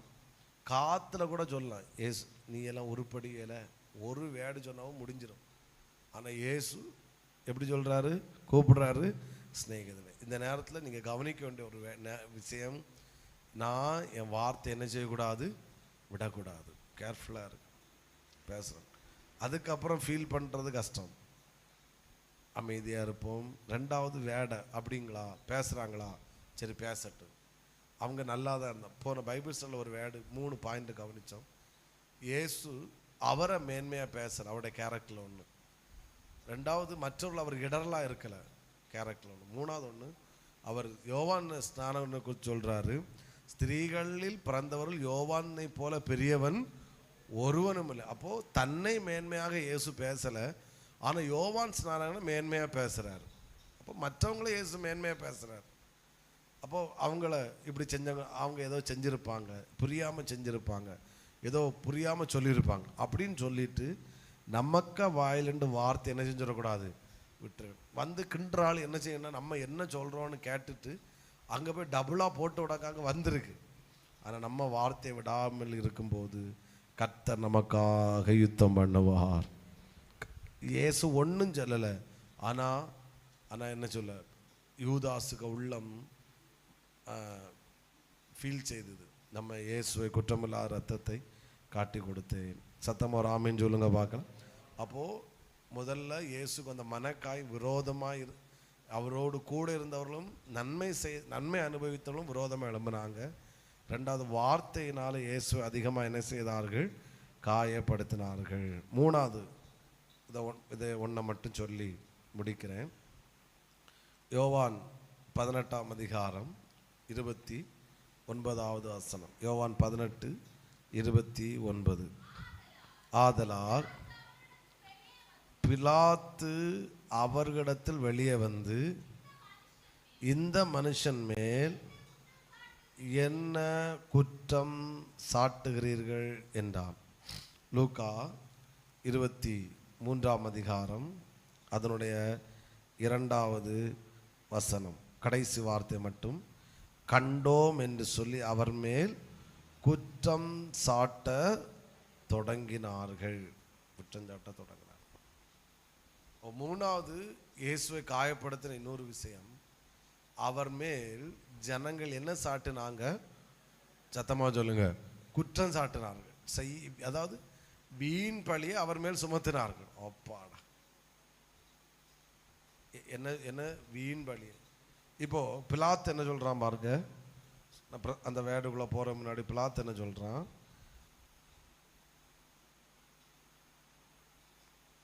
லூக்கா 23ஆம் அதிகாரம் 4வது வசனம். அப்பொழுது பிலாத்து பிரதான ஆசாரியர்களையும் ஜனங்களை நோக்கி, இந்த மனுஷனிடத்தில் நான் ஒரு குற்றத்தை என்ன செய்யலை, காணல. அப்போ அவனுக்கு தெரியுது இவங்க காட்டுற குற்றச்சாட்டெல்லாம் பொய். அப்போ பிலாத்து கண்ணுக்கு இவன் ஒரு குற்றம், இவர் மேலே எந்த குற்றமும் தெரியலை. அடுத்து 23ஆம் அதிகாரம் 15வது வசனம். ஏரோதினிடத்திற்கு அனுப்பினேன், அவரும் இவனிடத்தில் ஒரு குற்றத்தை என்ன செய்யலை, காணலை. அடுத்து, மரணத்துக்கு ஏதுவாக இவன் ஒன்றும் செய்யலை. அப்போ இவன் மேல் போட்ட பழி பிலாத்துக்கும் தெரியுது, இவர் குற்றம் செய்யலை, குற்றமற்றவர். அடுத்து ஏரோது ராஜாவும் சொல்றாரு இவரிடத்தில் ஒரு குற்றத்தை என்ன செய்யலை, காணலை. இனி மூணாவது ஒருத்தர் சொல்றாங்க. ஆமென். லூக்கா 23ஆம் அதிகாரம் 41ஆம் வசனம். லூக்கா 23:41. நாமோ நியாயப்படி தண்டிக்கப்படுகிறோம், நாம் நடப்பித்தவைகளுக்கு தக்க பலன் அடைகிறோம், இவரோ தகாதது ஒன்றை நடப்பிக்கவில்லையே என்று அவனை. அப்போ சிலுவையிலே இயேசுவோடு கூட அறையப்பட்ட கள்ளர்கள் ஒருவன் அவனும் சொல்றான், நம்ம சிலுவையில் தொங்குற சாக போற நம்ம குற்றம் செஞ்சோம், ஆனால் நம்மோடு கூட தொங்குகிற இவர் ஒரு குற்றத்தையும் செய்யலை. ஆமாம். அப்போ எல்லாருக்கும் தெரியுது, பிலாத்துக்கு தெரியுது இவர் ஒரு குற்றமும் செய்யலை. ஏரோது ராஜாவும் சொல்றாரு இவர் ஒரு குற்றத்தையும் செய்யலை. இயேசோடு கூட சிலுவையில் அறையப்பட்ட கள்ளன், அவன் கொலைகாரன், அவனும் சொல்றான் இவர் ஒரு குற்றத்தையும் செய்யலை. ஆனால் இயேசுடத்திலிருந்து நன்மை அனுபவித்த ஜனங்கள் அவர் மேல் குற்றம் சாட்டினார்கள், வீண் பழியை சுமத்தினார்கள். அவர் அப்படியே கேட்டுக்கிட்டே இருக்கிறார். ஆமேன். என்னென்ன குற்றம் சாட்டினாங்க அப்படின்னு ஒரு பெரிய லிஸ்ட் இருக்குது. பட்டு நான் சும்மா சொல்கிறேன். ஆமாம், குற்றம் இவரை கொல்லணும், இவர் சாகணும். அதான் குற்றம். ரெண்டாவது யோவான் 19:7 இவர் தன்னை தேவனுடைய குமாரன் என்று சொன்னார். யோவான் 19:7 அவங்க சாட்டின குற்றம். மூணாவது லூக்கா 23:2 தன்னை ராஜா என்று சொன்னார். நாலாவது அவர் மேல் சாட்டின குற்றம், இதை வாசிங்க, 23 அதிகாரம் 5வது வசனம். அதற்கு அவர்கள், இவன் கலிலேயா நாடு தொடங்கி இவன வரைக்கும் யூதேயா தேசம் மட்டும் உபதேசம் பண்ணி ஜனங்களை கலகப்படுத்துகிறான் என்று வைராக்கியத்தோடே சொன்னார்கள். ஒரு அலையிலே சொல்லுங்க பார்க்கலாம்.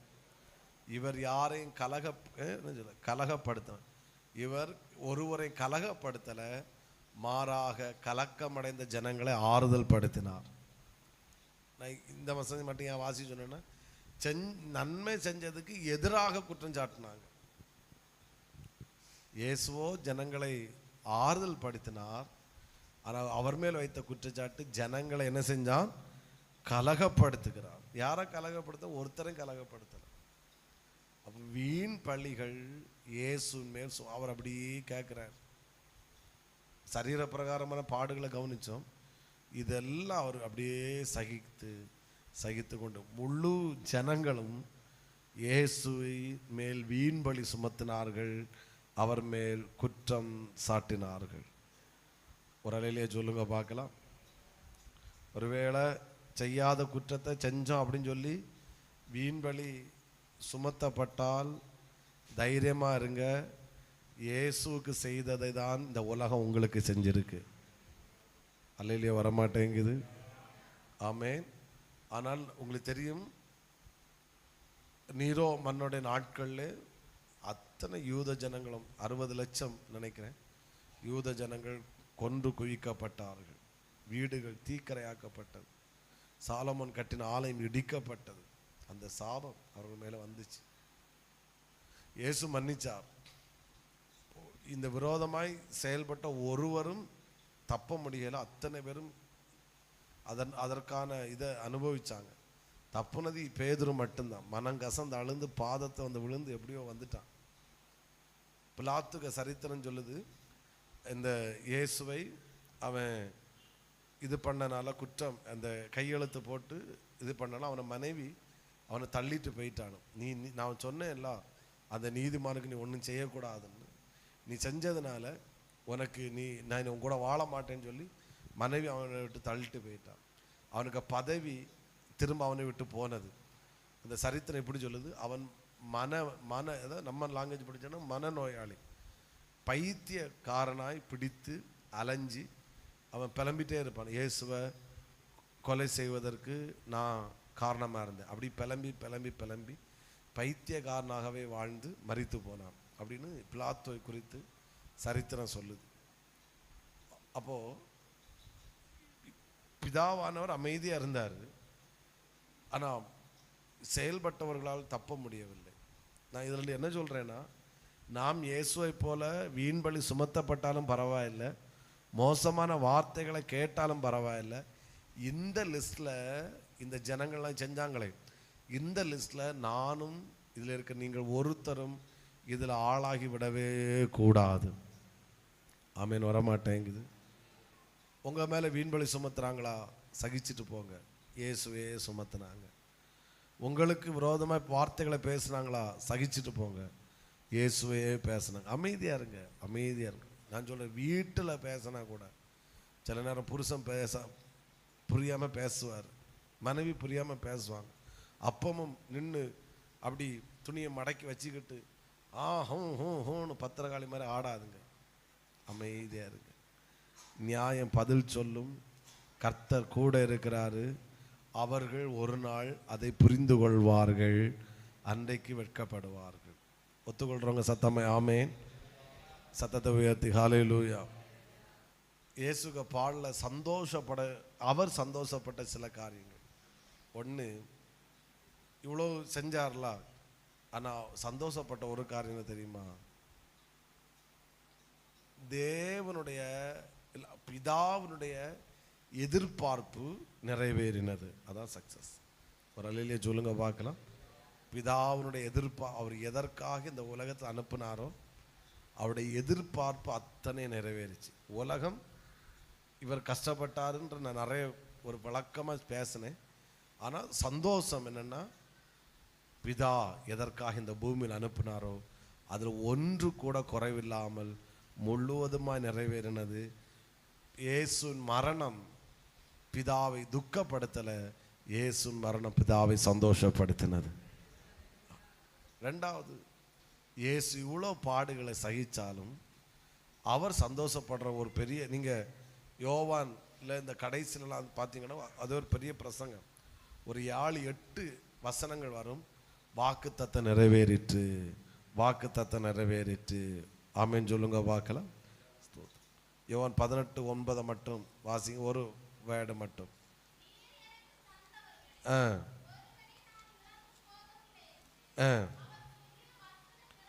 வசனம் என்ன செய்தது? நிறைவேறினது. 19:24 அந்த கடைசி அந்த வஸ்திரத்தை கிழியாமல் இருந்தார்கள். இதை குறித்து பேசிக்கொண்டார்கள். வாசிங்க. என் உடையின் மேல் சீட்டு போட்டார்கள் என்கிற வேத வாக்கு என்ன செய்தது? இயேசுடைய மரணத்தில் சந்தோஷப்படுறது ஒன்று, பிதா சந்தோஷப்பட்டார். ஏன்னா அவருடைய எதிர்பார்ப்பு நிறைவேறினது.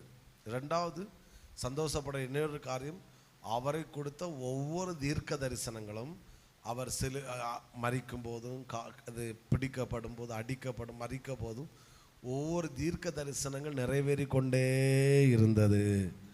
மூணாவது சந்தோஷப்பட வேண்டிய ஒரு காரியம், இயேசு சந்தோஷப்பட்டார். என்னன்னா சொன்னார், ஆமென், எல்லாம் முடிந்தது, உம்முடைய கைகளில் என் ஆவியை ஒப்புவிக்கிறேன். அப்படின்னா நான் எதற்காக இந்த உலகத்தில் வந்தேனோ அந்த நோக்கம் நிறைவேறினது. இந்த பாத்திரம் நான் எதற்காக என் கையில் கொடுத்தனோ அந்த பாத்திரத்தை நான் ஏற்றுக்கொண்டேன், நான் செய்து முடித்தேன். ஒரு அலையிலே சொல்லுங்க பார்க்கலாம். இதில் 3 காரியம் தான் என்னுடைய பிரசங்கம் வாயிடு. ஒன்று, பிதாவுடைய எதிர்பார்ப்பு, தேவனுடைய எதிர்பார்ப்பு இந்த பூமியிலே என் மூலம் நிறைவேற்றப்பட வேண்டும். 2, எனக்கு தேவன் என்னென்ன வார்த்தையை தந்திருக்கிறாரோ அது என் மூலம் நிறைவேற்றப்படணும். 3வது, எதற்காக கர்த்தர் இந்த பூமியில் உயிரோடு வச்சிருக்கிறாரோ அந்த நோக்கமும் நிறைவேற்றப்பட்டால் நானும் சந்தோஷப்படுவேன், என் நிமித்தம் பரலோகமும் சந்தோஷப்படும். எத்தனை பேர் ஆமேன் சொல்லுகிறீர்கள்?